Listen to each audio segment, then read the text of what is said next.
Salut, bienvenue à ton tutoriel Arduino numéro 5. On va parler des conditionnels. Les conditionnels, c'est probablement l'élément qui revient le plus quand on fait du codage, quand on code, quand on prépare un programme. Ça peut être n'importe quelle application, une application sur Windows, une application pour les téléphones, une application pour les iPhones. Peu importe ce que tu programmes, il faut que tu fasses des conditionnels. C'est l'essence même de la chose. Le conditionnel, ça permet de dire à la machine par quel chemin on veut que l'électricité passe dans son processeur, dans sa chip, dans son petit cerveau. Dans le fond, on lui donne des conditions. Si on arrive à la croisée des chemins, il y a deux chemins possibles et on fait une comparaison entre deux choses, puis on dit si cette comparaison est vraie, tu prends le chemin là, à gauche, sinon tu prends le chemin à droite. Les conditionnels, finalement, c'est donner de la direction, donner des directives à notre machine. Donner des directives dans notre programme. Pour faire le montage d'aujourd'hui, dans ton kit Arduino, tu vas avoir besoin de 1, 2, 3, 4, 5 jumpers, comme ceux-ci. Peu importe la couleur, tu vas avoir besoin aussi d'une résistance. Ça peut être une 220 ou ça peut être une 330, ça fait très bien. Tu vas prendre une LED rouge aussi et le potentiomètre. Autrement dit, les mêmes composantes que le tutoriel numéro 4, mais on ajoute aussi les composantes du tutoriel numéro 2. C'est-à-dire du numéro 3, je veux dire, c'est-à-dire la LED et la résistance. Et on va faire tout de suite notre montage. Après ça, on va aller à notre codage. Donc, on va prendre un fil.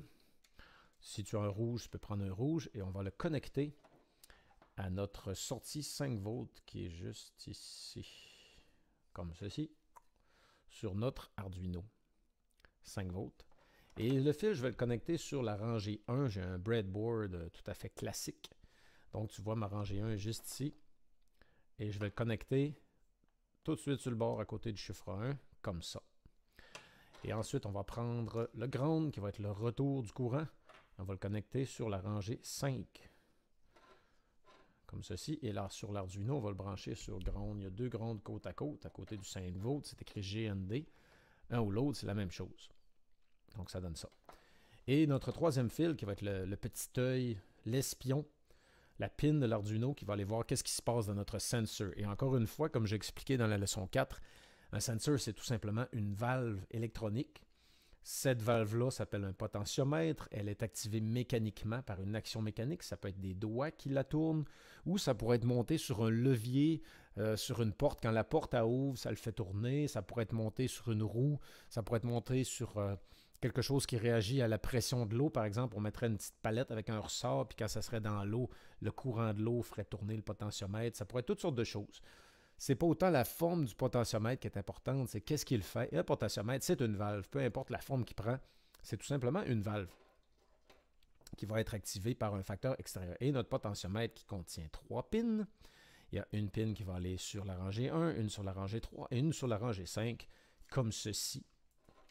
Oh, mon LED est tombé. Like this. OK. Donc, Volt va aller sur la pin qui est à droite. Ground va être sur la pin à gauche. Et le sensor va être sur la pin du centre, qui est connecté sur analog 0 sur l'Arduino. Alors, si on replace un peu les items pour que la caméra voit comme il faut. Donc, on a Volt d'un côté, Ground de l'autre côté.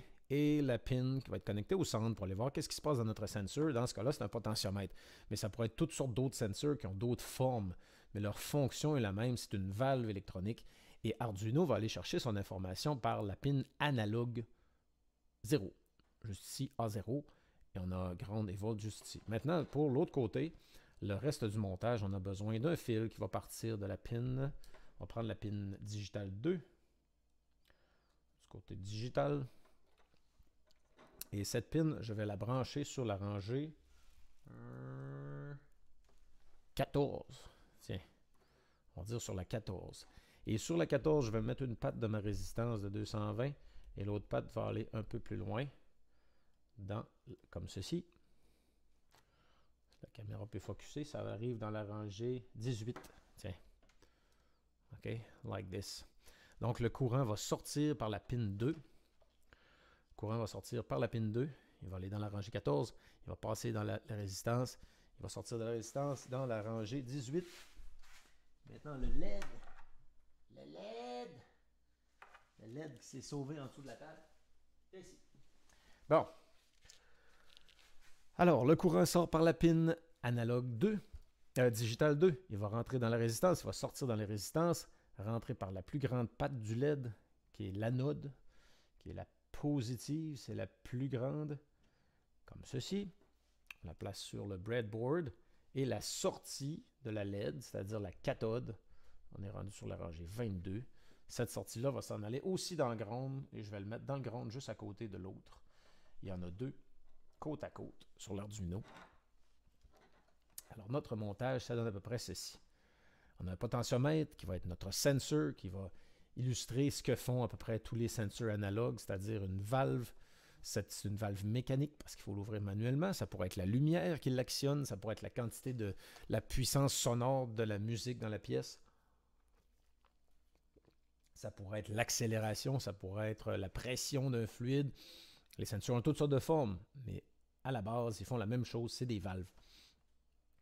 Et notre sortie de courant ici a une petite résistance pour ne pas envoyer du 5 volts directement dans notre LED, parce que le LED doit être, le rating doit être à peu près 2 volts. Donc, il faut que la résistance mange la pression restante, si on veut.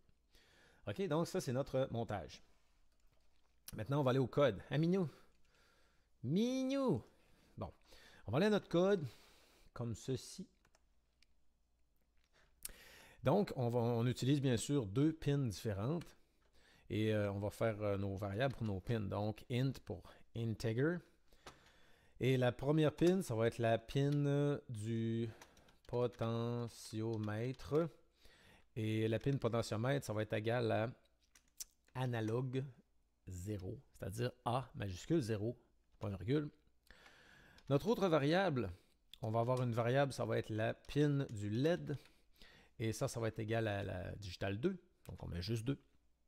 Et on a une autre variable qui va être le délai, DLY.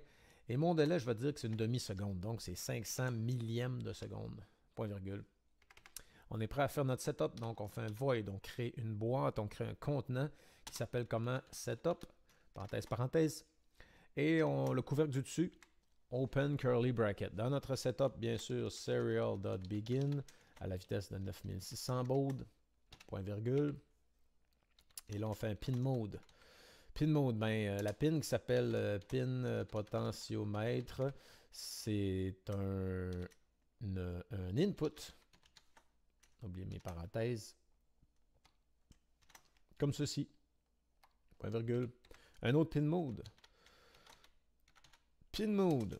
Donc, la pin qu'on appelle la pin LED. Eh bien, la pin numéro pin LED, c'est-à-dire la pin 2 qu'on a définie dans nos variables. La pin LED, ça va être un output. Une sortie, point virgule. Et bien sûr, en commençant, on va faire un serial.println. Et qu'est-ce qui va nous imprimer? On rouvre la parenthèse pour le paramètre. Et vu qu'on veut voir du texte qu'un être humain peut lire, il faut ouvrir les guillemets. Et on va dire « Hello, my name is Arduino ». OK, c'est comme quand on fait du microbit et on se fait un petit logo au départ, une petite chanson au départ, juste pour dire que tout fonctionne, pour nous indiquer à quel moment le système a démarré. Point virgule. Et c'est tout pour le setup. On a notre close curly bracket qui est juste ici. Right here. OK, maintenant on va créer la boîte principale, c'est le loop, donc void loop, parenthèse, parenthèse, open curly pour commencer notre loop. Donc la première chose qu'il va faire, c'est vrai, il fallait rajouter la variable pour la mesure du potentiomètre. Fait qu'on va dire int P. Tiens, en haut, on remonte, on fait une variable qui va s'appeler P pour potentiomètre. Et dans notre loop, la première chose, ça va dire qu'est-ce que ça vaut P? Qu'est-ce qui vaut P présentement? Hey, il va me chercher la valeur de P. P est égal à, va chercher cette lecture-là, c'est analog read.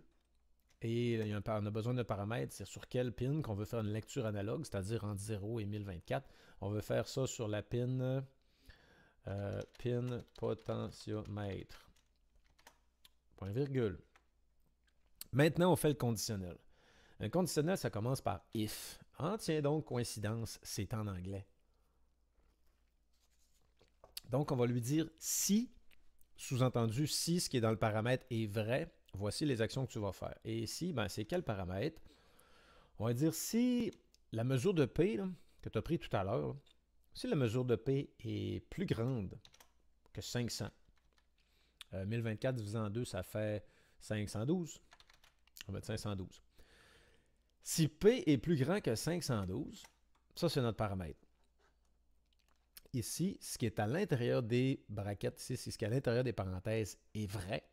Donc, si c'est vrai que ça existe, que P est plus grand que 512, alors, open curly, voici ce que je veux que tu fasses. Tu vas faire un digital write. Tu vas aller travailler, tu vas aller opérer sur une de tes pins. Et ce sera quelle pin? Ça va être la pin du LED. Et qu'est-ce qu'on veut que tu fasses? On veut que tu la mettes high, c'est-à-dire que tu l'allumes au maximum. Digital, c'est éteint complètement ou allumé au maximum, 0 volts ou 5 volts. Il faut que tu la mettes high. Et ensuite, close curly. Et on va faire un tab, on va appuyer sur tab sur notre clavier pour tout mettre ça une coche après void. Donc, void, c'est le départ et tout ce qui est à l'intérieur du void, on va faire un espacement.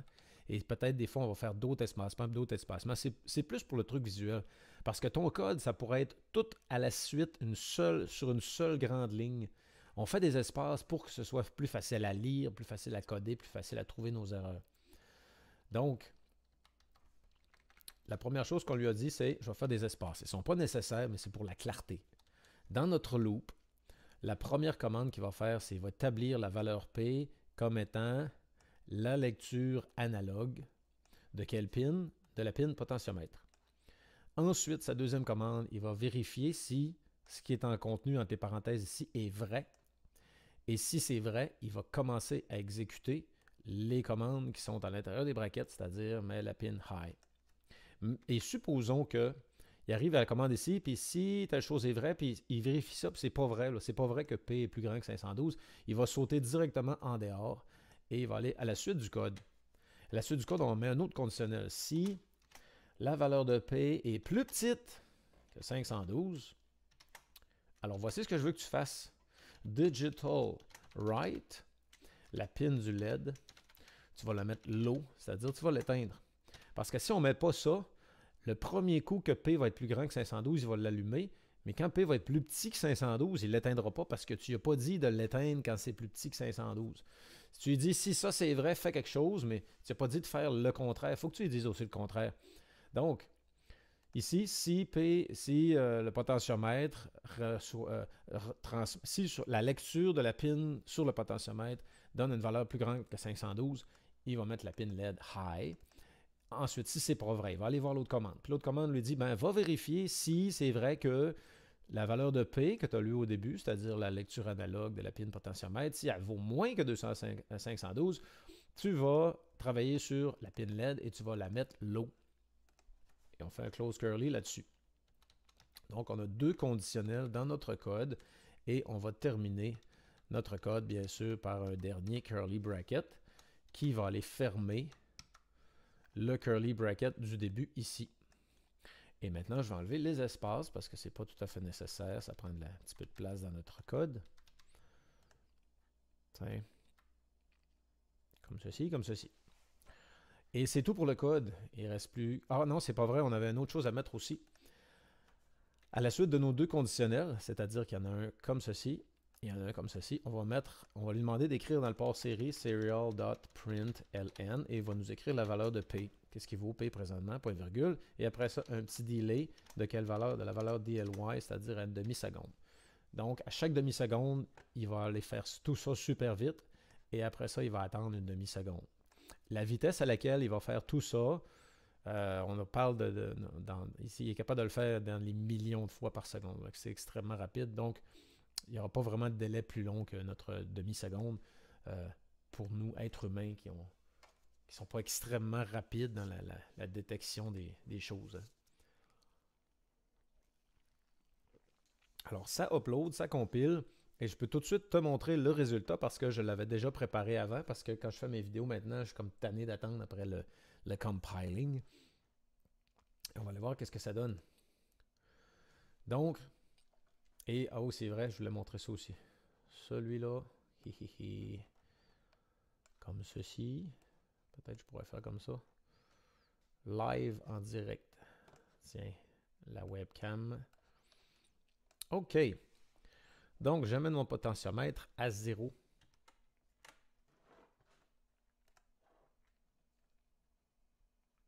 Yes.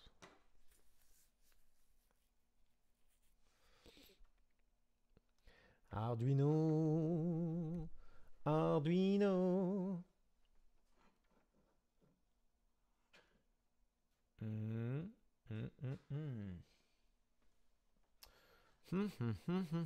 y a une erreur dans le code. Qu'est-ce qui se passe? Mais qu'est-ce qui se passe?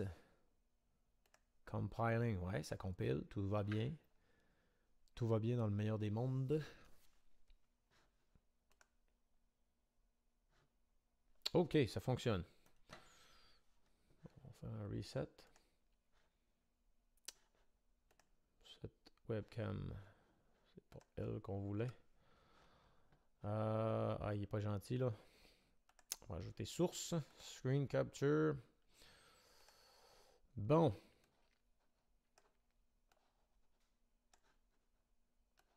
OK, hein? À la fois le producteur, le régisseur. Donc, je monte mon potentiomètre. Et quand la lecture du potentiomètre va être au-dessus de 500, la LED va allumer. On est à 400 haute à 511, ça allume. Si je descends en bas de 500, ça éteint. Et je vais essayer de le mettre pile sur 500. Il va pas aller haut. 503, il est allumé. 470. Tink. Donc, ça pourrait être, par exemple, on installe un potentiomètre avec un levier et on va mettre des objets dessus. Exemple, on veut remplir des sacs avec des blocs Lego. Et quand le sac est vide, c'est super léger sur le sensor. Et à mesure que le sac se remplit de blocs Lego, on en veut 1 kg. Et quand on a pesé 1 kg de blocs Lego pour calibrer la machine. Et quand il y en a 1 kg, ça active le sensor. Et au lieu d'allumer une lumière, ça pourrait faire tourner un moteur qui va déplacer la chaîne de montage pour amener un autre sac sous notre distributrice de Lego ou notre machine qui remplit des bouteilles ou la machine qui pèse des clous ou qui remplit des sacs de farine. Bref, le sensor avait 2 conditions. On lui a dit si... Non, c'est de déplacer ça ici. OK, like that. On avait 2 conditions. La première condition, c'est si le sensor donne un chiffre plus grand que 512, voici ce que je veux que tu fasses. Donc, c'est pas seulement qu'allumer des lumières, ça pourrait être envoyer un signal par Bluetooth, ça pourrait même envoyer un tweet sur Twitter. Tu pourrais même dire à chaque fois que si tu as mesuré que P est plus grand que 512, tu vas envoyer un tweet sur Twitter. Et oui, ça se fait à partir d'un Arduino. On peut connecter un Arduino sur Internet et sur un compte Twitter et il va envoyer des tweets. On pourrait dire si P est plus grand que 512, si P est plus petit que 512, si P est égal à 512, fais telle chose, envoie du courant par les sorties digitales. Et c'est tout pour le code d'aujourd'hui. Donc, en résumé, qu'est-ce qu'on a vu depuis notre début? Hein, Minou? Qu'est-ce qu'on a vu depuis notre début? Ben, on a vu qu'un sensor, c'est une valve. Il y a différentes formes de sensors qui servent à mesurer différentes choses. Pression, chaleur, humidité, vitesse. Ça pourrait même être ultimement la distance, parce qu'une distance est appelée à changer. Que les voitures qui veulent se piloter automatiquement, exemple, là, ils ont besoin de beaucoup de sensors qui prennent beaucoup de mesures. Et à chaque mesure, si ça c'est plus grand que telle autre chose, ou plus petit, ou égal à... Et là, on a seulement que scratcher, seulement que graffiner la surface des conditionnels. Okay? Le code, le langage C++ est beaucoup plus riche que seulement le simple code que je t'ai donné. Et je t'ai donné vraiment le minimum, là. Mais si tu fais le code exactement comme il est à l'écran et il n'y a aucune faute, le code fonctionne comme il faut, il y a des parenthèses, des points-virgules partout, eh bien ce code-là va te permettre d'utiliser un sensor de base et à partir de là, on va construire pour faire des codes plus complexes. Et c'est tout pour aujourd'hui. On n'a pas eu beaucoup d'action, hein? Minou est en mode sommeil. Alors je te dis salut, à la prochaine et tu peux toujours laisser des commentaires si tu as trouvé le code intéressant et si tu as réussi à faire fonctionner tes composantes de Arduino. Salut, bye!